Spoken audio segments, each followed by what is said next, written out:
Olá, estudantes. Meu nome é Aida.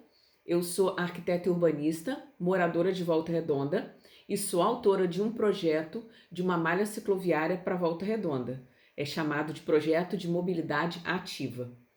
A motivação desse projeto foi o meu projeto de graduação em arquitetura na UF.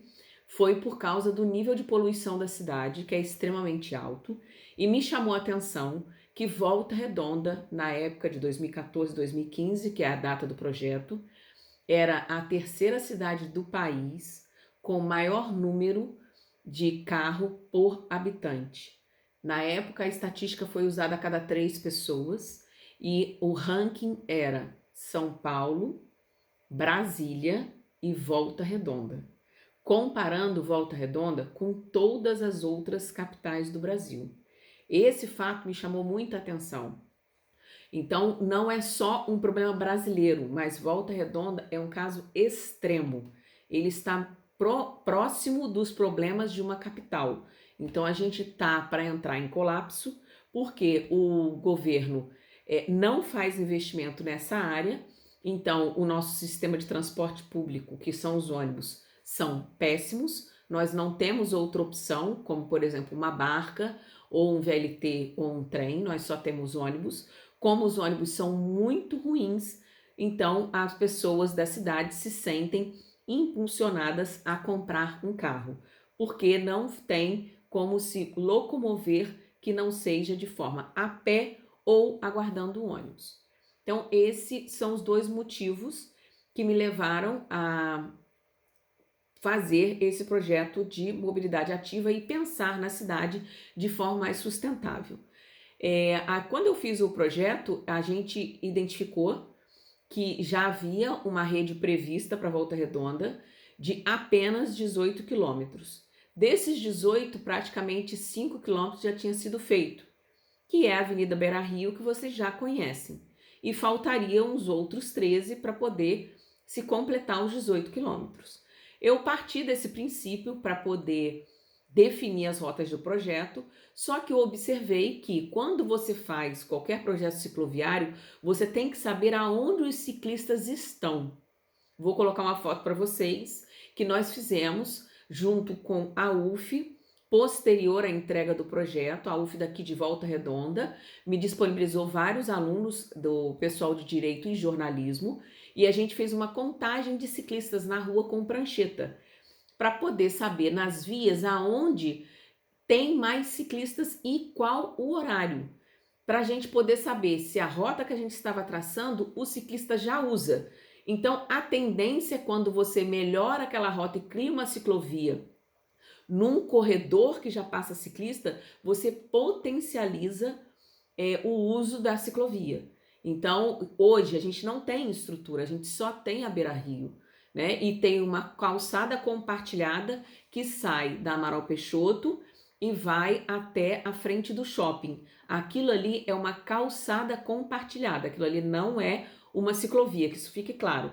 A única ciclovia que nós temos em Volta Redonda, dentro das normas e regras de trânsito, é a ciclovia da Beira-Rio.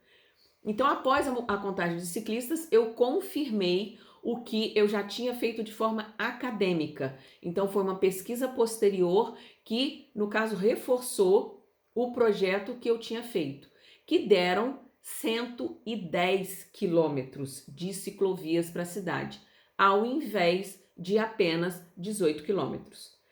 O projeto se baseia, estou deixando a foto para vocês aí, em 3 fases. A primeira, um tronco estruturante, a segunda etapa com vias secundárias e a terceira etapa em vias terciárias. Por quê? O tronco estruturante é onde passam mais ciclistas e é onde tem mais acidente. As vias secundárias, elas vão começar a sair dos bairros e levar para o tronco estruturante. E as vias terciárias também fazer essa alimentação. E existem 3 faixas também de segregação, ou seja, proteção ao ciclista. A ciclovia, a ciclofaixa, a ciclorrota. Tudo isso está explicado no projeto. Como nós não temos nenhum investimento concreto na cidade, nós temos que ter uma inicial segregação completa, que é uma ciclovia do padrão da Beira-Rio, nesse tronco estruturante. E no meu projeto vocês vão observar que o tronco estruturante ele vai do Conforto, Ponte Alta Conforto, passando pela Vila, com a 33 sendo inclusa, fazendo um T, continuando na calçada compartilhada da Avenida dos Trabalhadores, passando pela Amaral Peixoto para sair no Jardim Amália, cruzando o viaduto Nossa Senhora da Aparecida, se eu não me engano, Nossa Senhora das Graças, desculpa, e atravessando uma das vias principais do aterrado. Esse é o nosso tronco estruturante. Por que que o projeto de 2014 não foi para frente? Porque são dois motivos. Falta de interesse governamental e não há interesse do comércio em implantar ciclovias. Por quê? As ciclovias necessitam estar nos espaços dos estacionamentos rotativos. Então, por exemplo, na 33, nós temos duas faixas de estacionamento. Uma delas teria que ser substituída por ciclovia. A mesma coisa, Amaral Peixoto. Hoje a gente tem uma faixa de ônibus. Do outro lado, deve ser uma ciclovia, se a gente pensar numa cidade sustentável. Mas o embate com o comércio é muito grande porque os comerciantes de Volta Redonda ainda não entendem a importância da mobilidade ativa. Essa é a realidade. A nível nacional e a nível mundial, a dificuldade são as empresas fabricantes de automóveis. Então, a Chevrolet, a Fiat, a Ford, a Nissan, a Toyota, não interessa qual empresa.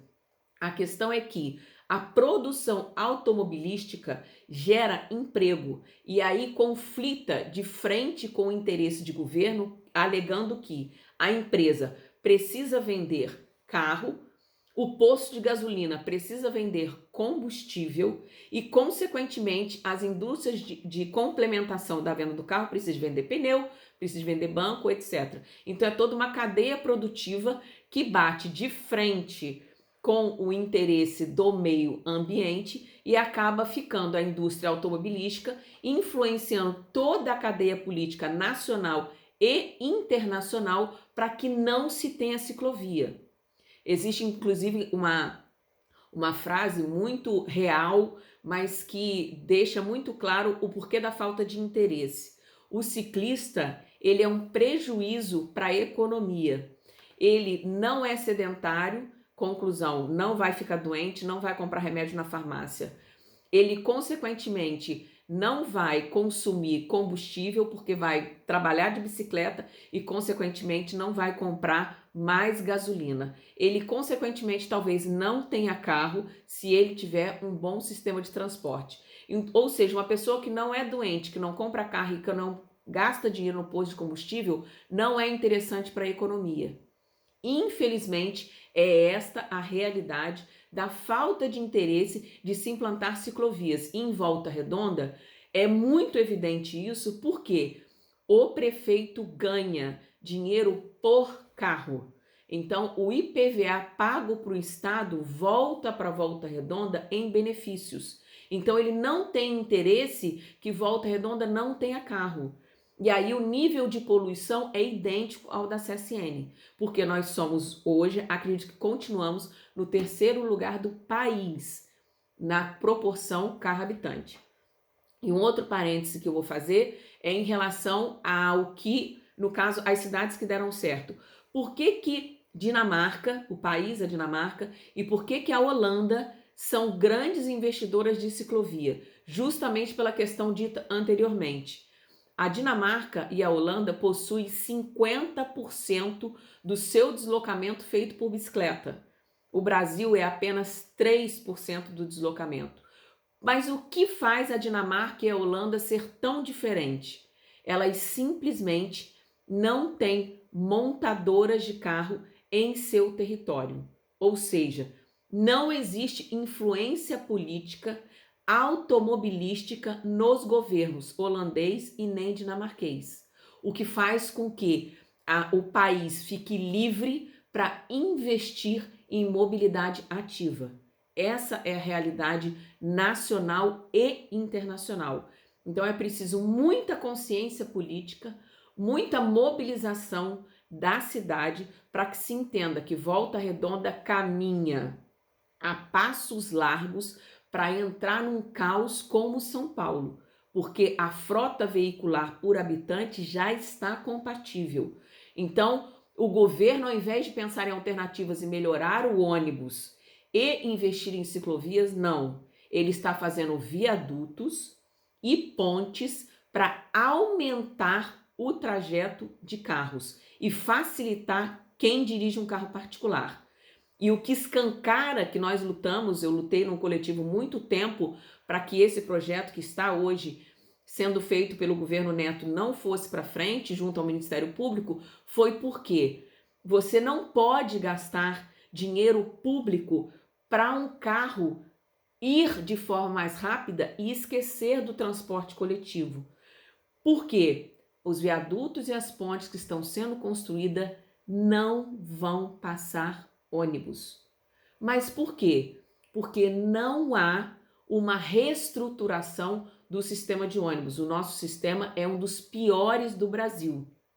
A gente fica 2 horas esperando uma linha de ônibus chegar para você poder se deslocar. E um tempo normal na Europa, por exemplo, é de 6 minutos. Então, enquanto o nosso tempo dá para ver uma partida de futebol completa com a prorrogação, em qualquer lugar na Europa que se use transporte público, o tempo limite são 6 minutos e o tempo na hora de rush são 2 minutos. Então as pessoas usam o sistema. Não é isso que acontece em Volta Redonda. Então o que eu deixo aqui para vocês é que existem bons projetos. Esse projeto foi doado para a Câmara em 2015. Todos os vereadores têm acesso a ele. Isso estava publicado num site. A gente divulgou isso no YouTube. Eu sou conselheira de transportes, levamos isso para o Conselho de Transportes, tentamos implantar no Plano de Mobilidade Urbana, mas infelizmente a nossa luta de 5 anos não foi para frente. Então cabe à geração de vocês tomarem essa consciência de que sem um transporte sustentável, Volta Redonda entrará em colapso. Não só pelo nível de poluição altíssima que a CSN emite, mas também pela frota veicular extremamente nociva aos nossos pulmões. Espero que eu tenha colaborado com vocês e deem valor à mobilidade ativa. Ela é uma das chaves para um desenvolvimento sustentável de Volta Redonda. Tá ok? Obrigada e parabéns pela iniciativa de vocês. Estou à disposição.